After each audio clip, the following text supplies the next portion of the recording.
जाएगा, प्रथम पूज्य माना जाएगा। बस शंकर भगवान ने वर दिया, थोड़ी देर बाद कार्तिकेय महाराज आ गए। कौन आए? जम के बोलो जरा। कार्तिकेय। और कार्तिकेय जी आए और आकर बोले, पिताजी दंडवत करा, प्रणाम करा, साष्टांग करा, मैं परिक्रमा कर कर आ गया। मैंने परिक्रमा करा। अब इधर तो देवता सब सारे देवता मिलकर अक्षत छोड़ रहे गणेश जी के ऊपर, स्वस्ति वाचन हो रहा, लोग प्रणाम कर रहे, नमन कर रहे, लोग आवाज लगा रहे, श्री गणेश जी महाराज की। अब सारी दुनिया में आवाज लग रही गणेश जी। तो कार्तिकेय ने पूछा, माँ ये गणेश जी का जय घोष क्यों हो रहा है? गणेश जी के जयकारे क्यों हो रहे हैं? गणेश जी के लिए इतना जय घोष? तो माता पार्वती ने भगवान शंकर के शब्दों को कार्तिकेय को सुनाया। कार्तिकेय रो पड़े, माँ मैं परिक्रमा कर कर आया, गणेश जी ने केवल आपकी परिक्रमा लगा ली, आपने उसको प्रथम गिनती में मान लिया। माँ उसने बुद्धि का परिचय दिया और मैंने कर्म का परिचय दिया। बुद्धि का परिचय, कर्म का परिचय।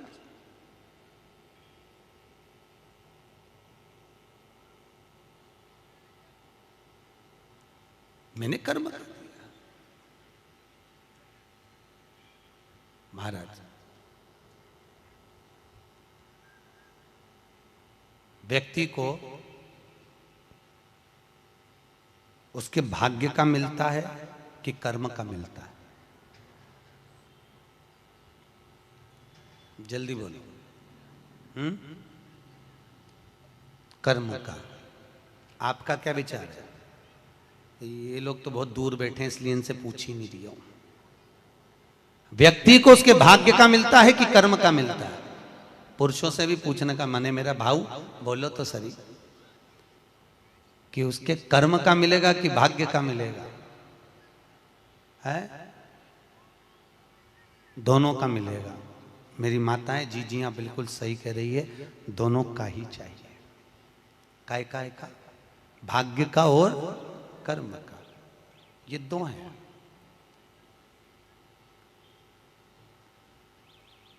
बैंक में एक लॉकर होता है, उस लॉकर में लोग अपनी रकम रखते हैं। बोलो तो सही है गलत? रखते हैं कि नहीं रखते? अपनी चेन, अंगूठी, मोबाइल, पर्स सब लॉकर के अंदर रखते हैं। बैंक में लॉकर होता है, लॉकर में रखने के बाद में लॉकर की दो चाबी होती है। कितनी चाबी लॉकर की? दो। एक चाबी तुम्हारे पास, एक चाबी मैनेजर के पास। तुम्हारी चाबी कितनी भी लगा लो, जब तक मैनेजर की चाबी नहीं लगेगी तब तक वो लॉकर, अरे बोलो जम के, नहीं खुलेगी। और बैंक का मैनेजर कितनी भी चाबी लगा ले, लॉकर खुलेगा क्या? नहीं, तुम्हारी चाबी लगना जरूरी है। उसी तरह तुम्हारी चाबी है कर्म की चाबी, तुम कितनी भी घुमा लो पर वो ताला नहीं खुल सकता जब तक मैनेजर मेरा शंकर अपनी भाग्य की चाबी घुमा कर नहीं जाए।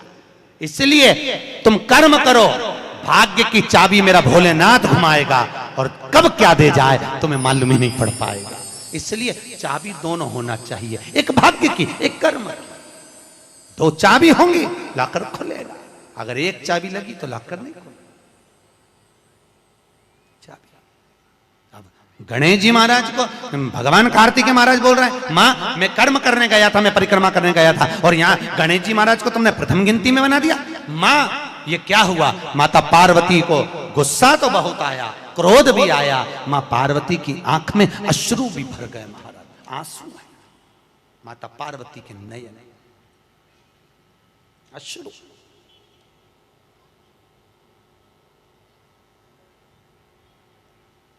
मां खड़ी हो गई। माता पार्वती ने आज खड़े होकर भगवान भोलेनाथ जी से निवेदन करा, आपने अपनी जिंदगी की ये गलती कर दी। क्या गलती? शंकर भगवान पूछ रहे हैं, कौन सी गलती? तुमने गणेश जी को प्रथम गिनती में बना दिया। कार्तिकेय भी तो गया था, अगर कुछ थोड़ा सा आशीर्वाद रखना था तो कार्तिकेय के लिए रखना था, पर तुमने केवल गणेश को प्रथम गिनती में बनाया है, ये तुम्हारी गलती है। तो गणेश जी ने परिक्रमा भी तो करी है, माता पार्वती खड़े होकर शंकर भगवान से बोली, भोलेनाथ मैंने अपनी जिंदगी में आपसे कभी कुछ नहीं मांगा, पर आज तुम्हारी यह पार्वती तुमसे एक वर चाहती है। शंकर भगवान ने कहा, मांग, तुझे क्या चाहिए? पार्वती कहती है, आज के बाद तुम्हारी कभी पूर्ण परिक्रमा ना लगे, आज के बाद तुम्हारी कभी पूर्ण प्रदक्षिणा ना हो, पूर्ण नहीं होना चाहिए। कौन ने मांगा? जम के बोलो, पार्वती।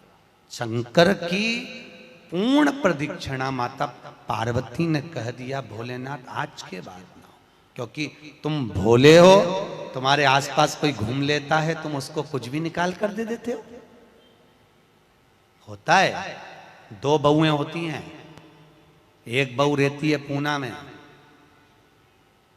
बोलो कहां, मुंबई या पूना, और दूसरी बहू तुम्हारे साथ रहती है।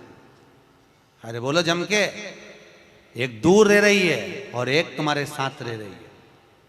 पर सास को जो साथ रह रही है ना, रोज पूछ रही है ना, वो अच्छी नहीं लगती। वो जो दूर रहती है ना, उसका गुणगान 24 घंटे करती है। ये डोकरियों की आदत भी बुरी, बढ़िया, बड़ी बुरी आदत।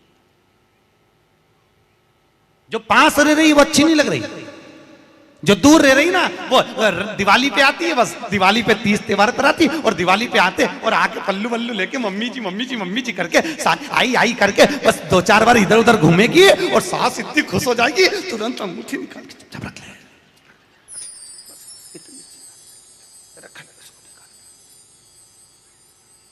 जो तुम्हारे पास में है वो बुरी लग रही है, वो चाय दे रही है, दूध दे रही है, बस बोलने में कभी कभी बोल देती है। अब बहुएं हैं बेचारी, हो जाता है।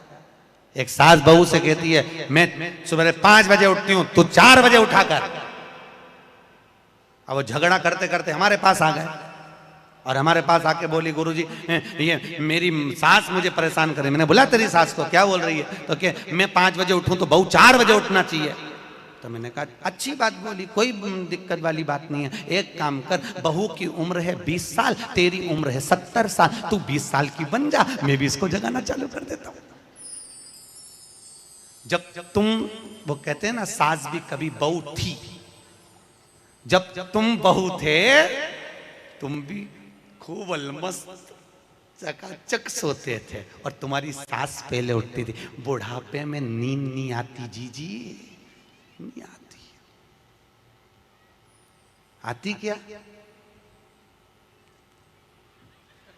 अरे बोलो तो, आती बुढ़ापे में नहीं। मनुष्य की उम्र, गधा की उम्र, कुत्ता की उम्र और उल्लू की उम्र बराबर थी। किस किस की? जम के बोलो। मनुष्य, गधा, कुत्ता, उल्लू। सबको पहचानती हो? ठीक है, सबकी उम्र बराबर है, 40-40 साल। मनुष्य पहले 40 साल का था, गधा 40 साल का था, कुत्ता 40 साल का था, उल्लू 40 साल का था। सबकी उम्र लेवल में बिल्कुल बराबर थी। भगवान क्या देर अंधेर कुछ ये ऊंचा नीचा लेवल अपने यहाँ चले, भगवान क्या नहीं चले। भगवान ने सबकी उम्र 40-40 साल रखी, सबकी उम्र 40। एक दिन गधा भगवान के पास में आया और गधे ने भगवान से आकर कहा, अरे भोलेनाथ। भगवान शंकर ने पूछा, क्या हो गया? महाराज, हमारी उम्र 40 साल की दे दी, हम लोगों का बोझा ढोते रहे, लोगों का वजन ढोते रहे, महाराज हमारी उम्र बिल्कुल आधी कर दो, बिल्कुल आधी, हमें इतनी लंबी उम्र नहीं चाहिए। भगवान ने कहा, ठीक है गधा, आज से तू 20 साल का। गधा कितने साल का हो गया? अरे जम के बोलो, 20 साल का। थोड़ी देर बाद मनुष्य, आवाज सेट करो, मनुष्य, इको खत्म हो गया, डिले नहीं आ रहा। मनुष्य, और थोड़ी देर बाद में मनुष्य भगवान के पास पहुंचा। भोलेनाथ आगे वापस आ गया, मनुष्य पहुंचा और भगवान के पास जाकर बोला, भोलेनाथ। भगवान शंकर ने पूछा, तुझे क्या हो गया? भोलेनाथ, 40 में मेरा क्या होगा प्रभु? भगवान ने कहा, गधे की बच्ची है। कितने साल बचे हैं? 20। मनुष्य कहा, दे दो प्रभु। भगवान ने कहा, ले जा। कितने का हो गया? जम के बोलो, 60 का। थोड़ी देर बाद कुत्ता आ गया। कुत्ता शंकर जी से बोला, भोलेनाथ। शंकर भगवान ने पूछा, तुझे क्या हो गया? महाराज 40 साल की उम्र दे दी, लोगों के दरवाजे पर बैठा रहूं, दरवाजे पे बैठकर झूठन चाटूं, दरवाजे पे बैठ के रोटी खाऊं, दरवाजे पे दुम हिलाऊं और दरवाजे पे से चिल्लाऊं, महाराज मेरी उम्र कम कर दो। भगवान ने कहा, ठीक है कुत्ता, आज से तू 20 साल। थोड़ी देर बाद मनुष्य फिर आ गया, भोलेनाथ 60 में क्या होगा? भगवान ने कहा, कुत्ता की बच्ची है कि चल जाएगी, ले जा। कितने का हो गया? 80। थोड़ी देर बाद उल्लू आया।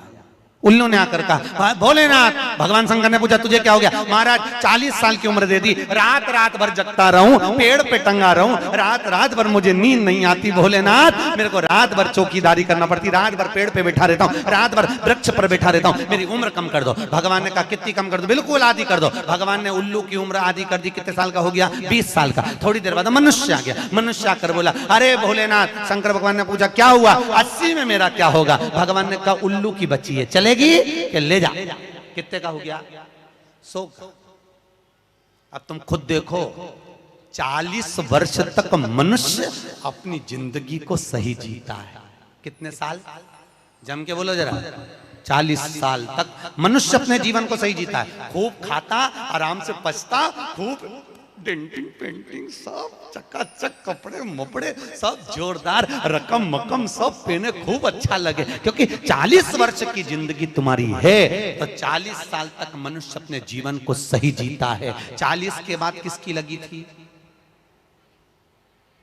जम के बोलो, गधे की।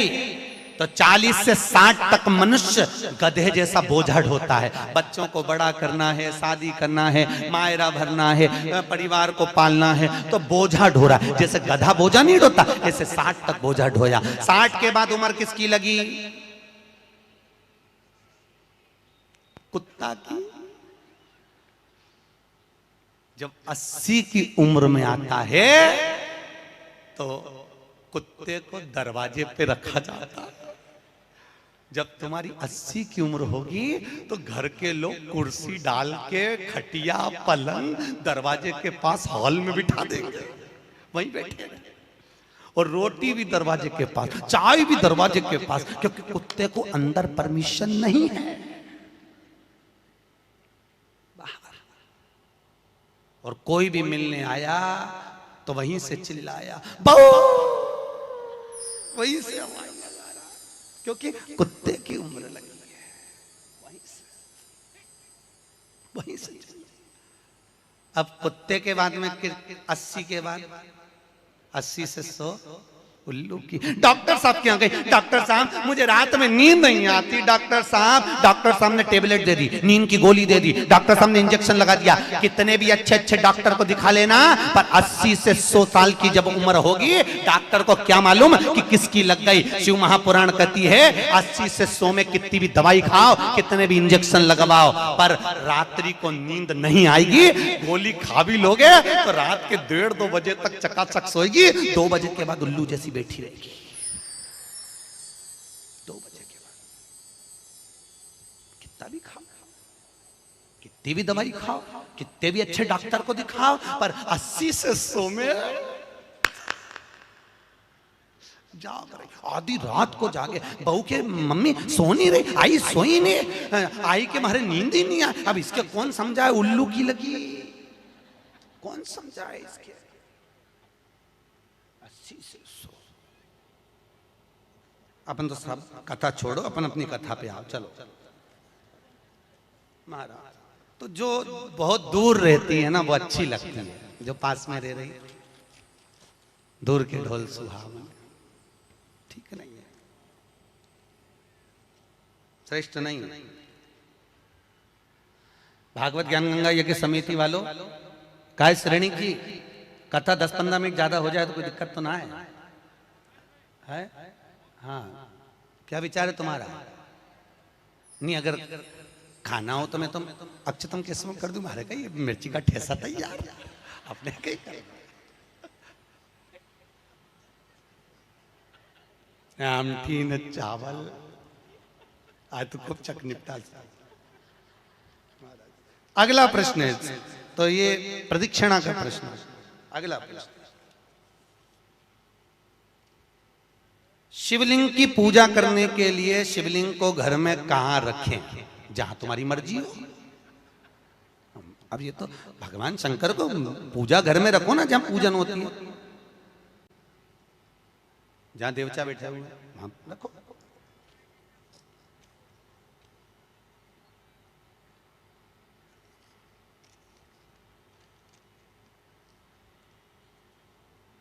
पीपल के पेड़ को सोमवती अमावस्या के दिन 108 फेरी क्यों लगाई जाती है? वाह, बहुत बढ़िया। हमने तो नहीं की कि लगाओ, अब तुम्हारा मन है 108 लगाने का। याद रखना, पीपल के वृक्ष की परिक्रमा करने से वैभव बढ़ता है, आंवले के वृक्ष की परिक्रमा करने से लक्ष्मी बढ़ती है। याद रखिए, तुलसी की परिक्रमा करने से सौभाग्य बढ़ता है। अब 108 मन का लगाओ, चाहे 208 लगाओ, 216 लगाओ, ये आपके ऊपर है। यहां आपका भाव होना चाहिए कि हम भगवान को कैसे रिझाएं, कैसे रिझाएं, ये आपका भाव है। उसका फल क्या है? तो उसका फल वैभव प्राप्ति का है, धन प्राप्ति का, यश प्राप्ति का। आप जितनी लगा,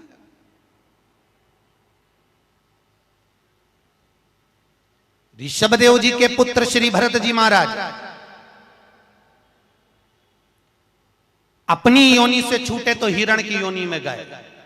हिरण की योनि पाने के बाद श्री ऋषभदेव जी के पुत्र जो भरत जी थे, हिरण की योनि में आने के बाद में, हिरण की योनि पाने के बाद भरत जी को लगा कि मैं इस हिरण की योनि में पड़ गया हूं, इससे मुक्ति कैसे मिलेगी? तो हिरण की योनि में आने के बाद भरत जी महाराज पीपल के वृक्ष के नीचे जो संत बैठे हुए थे उनकी 108 परिक्रमा करते थे हिरण की योनि में। तो हिरण की योनि के 108 परिक्रमा कर रहे थे। उस दिन थी सोमवती अमावस्या का दिन, जिस दिन हिरण की योनि से परिक्रमा करते करते भरत जी महाराज छूट गए थे और वापिस मनुष्य की योनि में आ गए थे।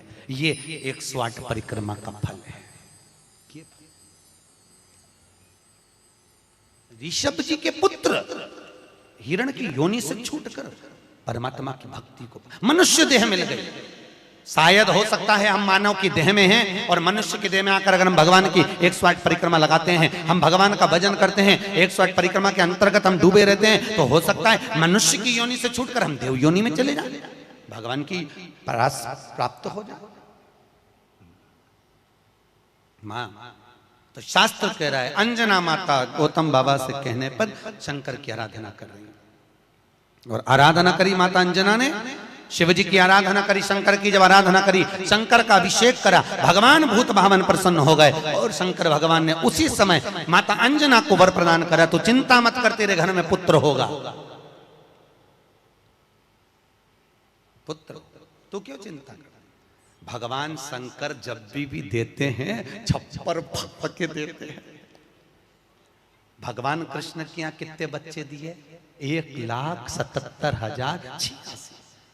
अब अंजना माता के यहाँ भगवान संतान दे रहा है। भगवान अंजना माता के यहाँ हनुमान जी महाराज कितने भाई थे?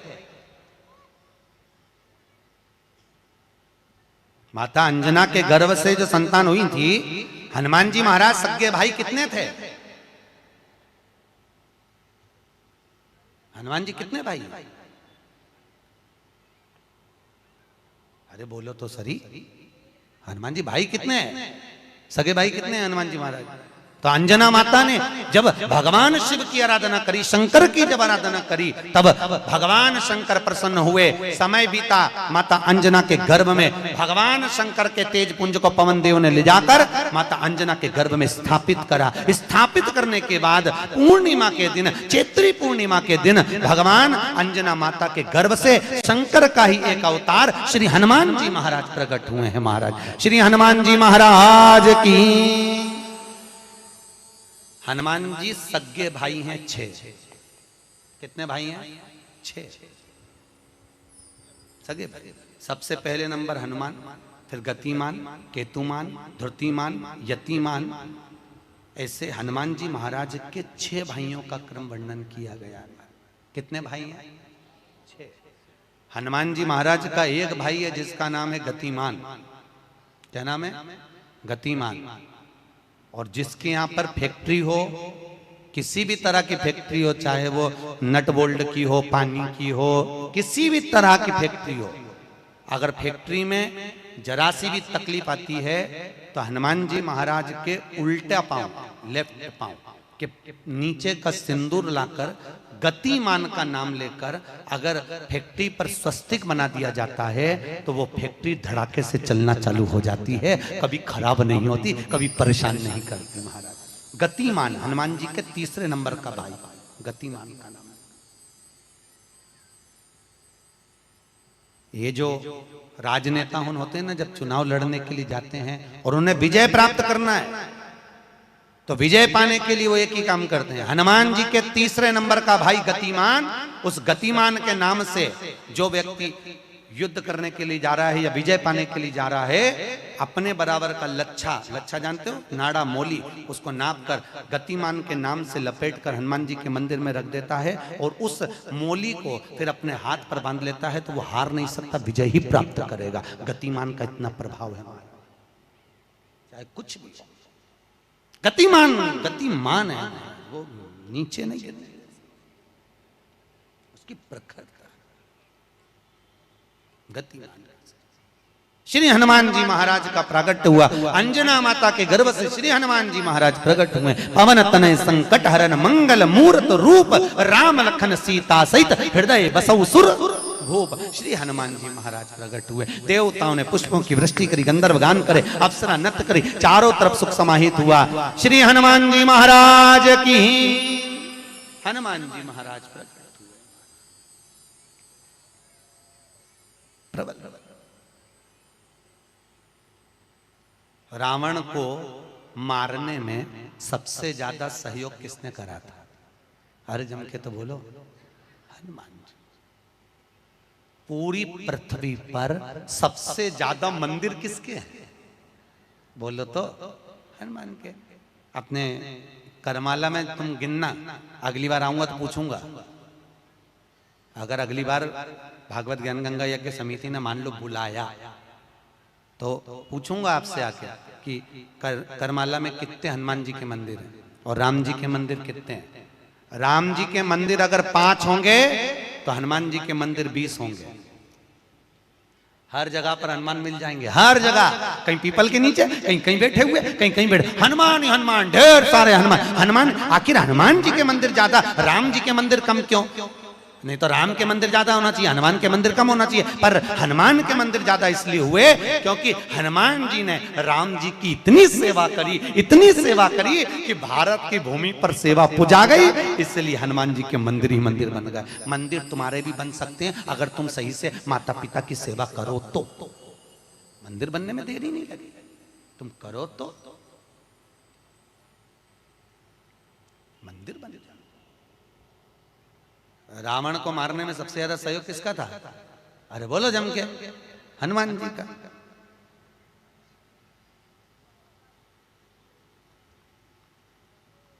राम जी ने रावण की नाभि में बाण मारा था कि नहीं मारा था?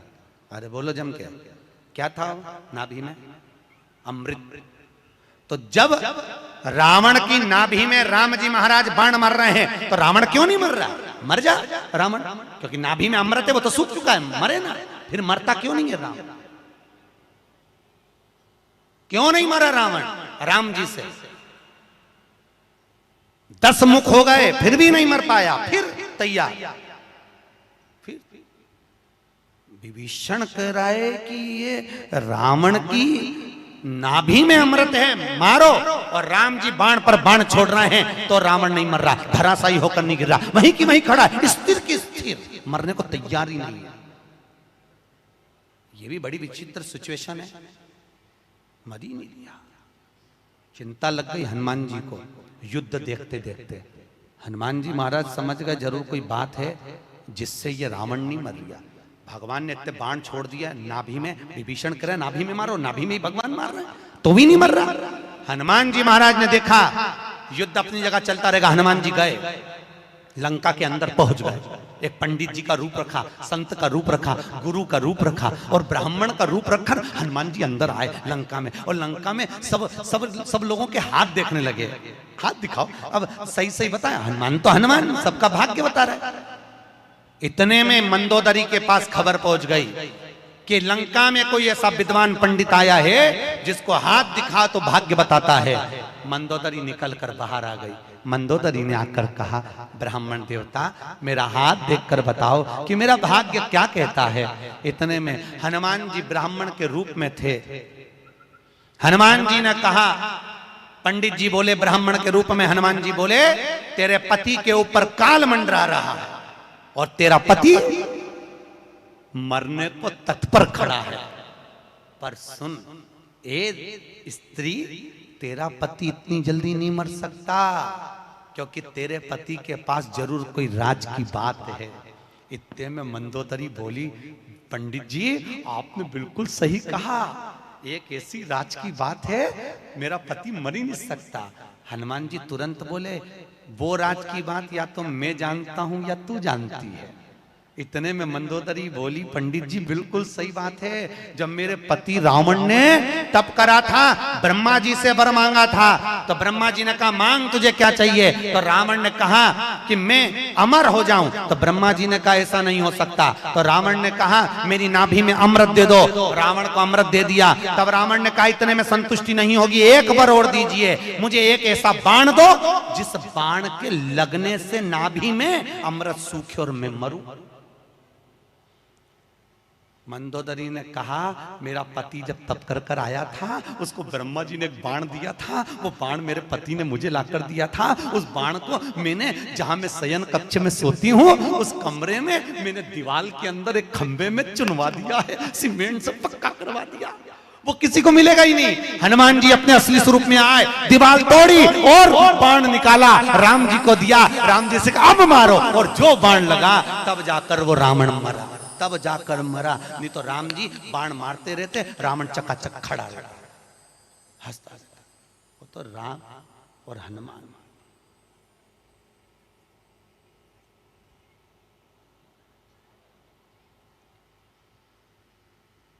रावण न मरेगा मेरे राम के बिना,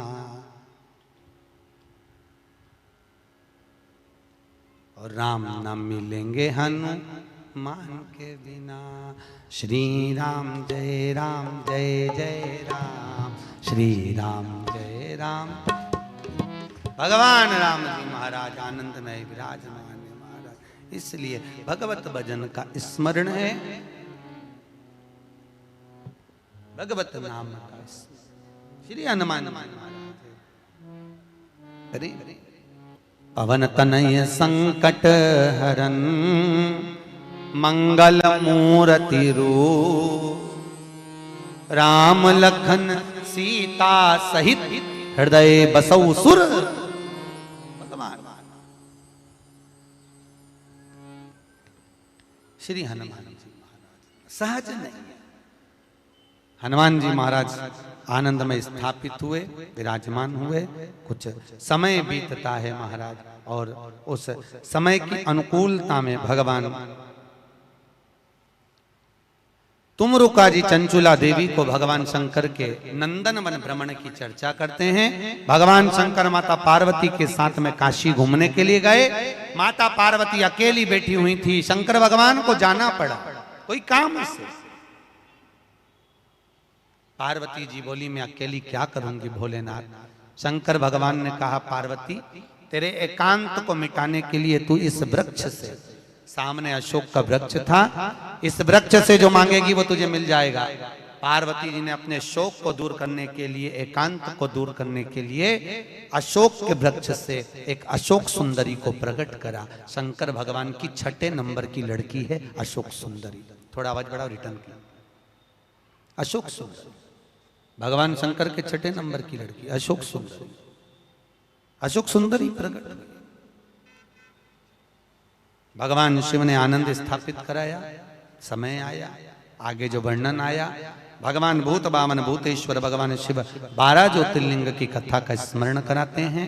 12 ज्योतिर्लिंग की कथा यहाँ पर प्रारंभ होती है महाराज।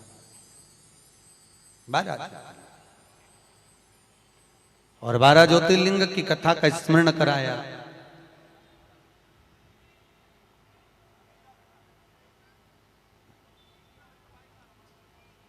मुख्य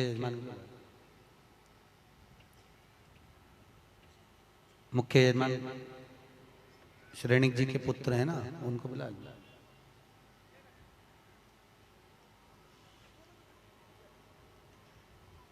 10 मिनट श्रेणिक जी जो मुख्य यजमान है, रोज पूजन में बैठे हैं, आपके पुत्र और बहू, उनको 5 मिनट 10 मिनट के लिए बुला दो, जोड़े से बिठा दो उनको सामने।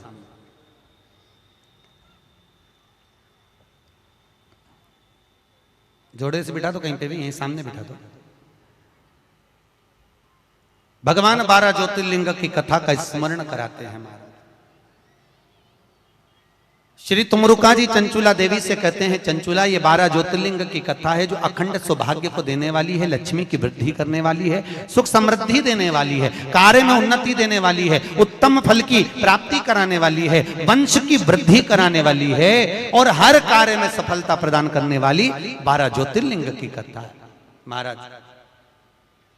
चंचुला देवी कहती है, महाराज वो 12 ज्योतिर्लिंग की कथा हमें श्रवण कराएं। भगवान शंकर ने अपनी जटा में से बेलपत्र को निकालकर अपने हाथ में रखा है और हाथ में बेलपत्र लेकर भगवान शंकर 12 ज्योतिर्लिंग की कथा का रसस्वादन ग्रहण करते हैं। प्रथम एक बार चंद्रदेव को अपनी काया का अभिमान हुआ, काया के अभिमान से चंद्रदेव बड़े प्रखर हुए और अपनी केवल एक धर्मपत्नी रोहिणी पर ध्यान देते थे, बाकी की पत्नियों पर ध्यान नहीं दिया। सारी धर्मपत्नियों ने जाकर दक्ष प्रजापति से विनती करी। दक्ष ने चंद्रदेव को समझाया, चंद्रदेव तुम मान जाओ, अपनी काया का अहंकार ना करो। चंद्र मानने को तैयार नहीं, रोहिणी पर आसक्ति ज्यादा थी। एक दिन दक्ष प्रजापति ने श्राप दे दिया, अरे चंद्र मैंने अपनी इतनी बेटियां तुझे ब्याही और उसके बाद भी तू केवल एक कन्या पर ध्यान देता है, अपनी धर्मपत्नियों पर ध्यान नहीं दिया। मैं तुझे श्राप देता हूं, तेरा शरीर टपक टपक कर गिरे, तुझे क्षय रोग हो जाए। क्षय शरीर टपक टपक कर नीचे गिरने लगा। महाराज चंद्रदेव इधर उधर भटकते हुए देवऋषि नारद के पास पहुंचे।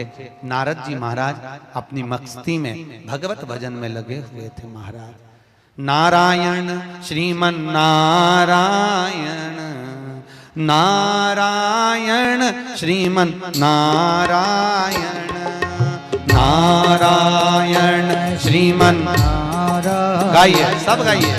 नारायण श्रीमन नारायण, ओ नारायण श्रीमन नारायण, नारायण श्रीमन नारायण, नारायण श्रीमन नारायण, ओहो नारायण श्रीमन नारायण, नारायण श्रीमन नारायण, नारायण श्रीमन नारायण, नारायण श्रीमन नारायण, ओहो नारायण श्रीमन नारायण, नारायण श्रीमन नारायण, नारायण श्रीमन नारायण, नारायण श्रीमन नारायण, नारायण श्रीमन नारायण, हे नारायण श्रीमन नारायण, नारायण श्रीमन नारायण, नारायण श्रीमन नारायण, नारायण श्रीमन नारायण। श्री नारद जी महाराज मिले भगवान चंद्रदेव ने विनती करी, महाराज मुझे काया का रोग हो गया है, कृपा करो। भगवान चंद्र की विनती सुनकर देवऋषि नारद ने शंकर जी का पूजन का विधान बताया। शंकर भगवान प्रकट हुए, चंद्रदेव तुम्हारे काया के रोग को मैं मिटाता हूं, तुम यहाँ पर विराजमान रहना।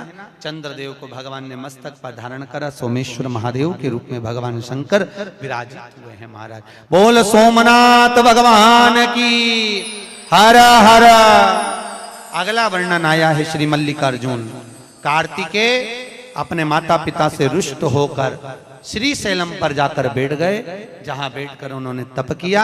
शंकर पार्वती उनको मनाने के लिए पहुंचे। आज भी अगर मल्लिकार्जुन में आप पर जाकर दर्शन करेंगे तो मल्लिकार्जुन में 2 ध्वजा लगती है, एक सफेद एक लाल। कितनी ध्वजा लगती है? 2, सफेद और लाल। मल्लिकार्जुन का एक नियम है, वो 2 ध्वजा पूरे महीने में कभी नहीं हिलती। हिलती है तो केवल एक अमावस्या के दिन, एक पूर्णिमा के दिन। अमावस्या के दिन सफेद ध्वजा हिलती है और पूर्णिमा के दिन लाल ध्वजा हिलती है। बाकी के समय पर ध्वजा नीचे की नीचे लटकी रहती है। कितनी भी हवा चले पर वो ध्वजा हिलती नहीं महाराज, हिलती नहीं, कितनी भी हवा चले। आज भी शंकर और पार्वती कार्तिकेय से मिलने के लिए श्री शैलम पर आते हैं। श्री शैलम आज भी भगवान आज भी। अब कार्तिकेय जी वहां विराजमान हुए। भगवान शंकर उनसे मिलने के लिए वहां पधारे। मल्लिकार्जुन के रूप में भगवान शिव विराजमान होते हैं। अगला वर्णन आया है महाकाल। दूषण नाम का राक्षस ब्राह्मणों के बच्चों को निचोड़कर उनका रक्त पीता था। भगवान को सब इन ब्राह्मणों ने पुकारा। शंकर भगवान ने कहा इस दूषण को वरे कि ये जब मरेगा इसका रक्त जहां गिरेगा उससे और भी दूषण उत्पन्न हो जाएंगे। तो एक काम करो, भगवान शंकर ने कहा मेरी बहन के पास जाओ। शंकर जी की एक बहन थी, केवल एक बहन शिव जी, जिसका नाम था क्षिप्रिया। क्या नाम था? क्षिप्रिया, जिसको आजकल लोग छिपरा कहने लगे। शिव जी की एक ही बहन थी, क्षिप्रिया। तुम मेरी बहन के पास जाओ और मेरी बहन क्षिप्रिया से कहना कि जब भगवान शंकर अगर दूषण नाम के राक्षस को मारे, जहां जहां उसका रक्त गिरे सारे रक्त को समेट देवे जल के वेग में। क्षिप्रिया ने वैसे ही करा। भगवान शंकर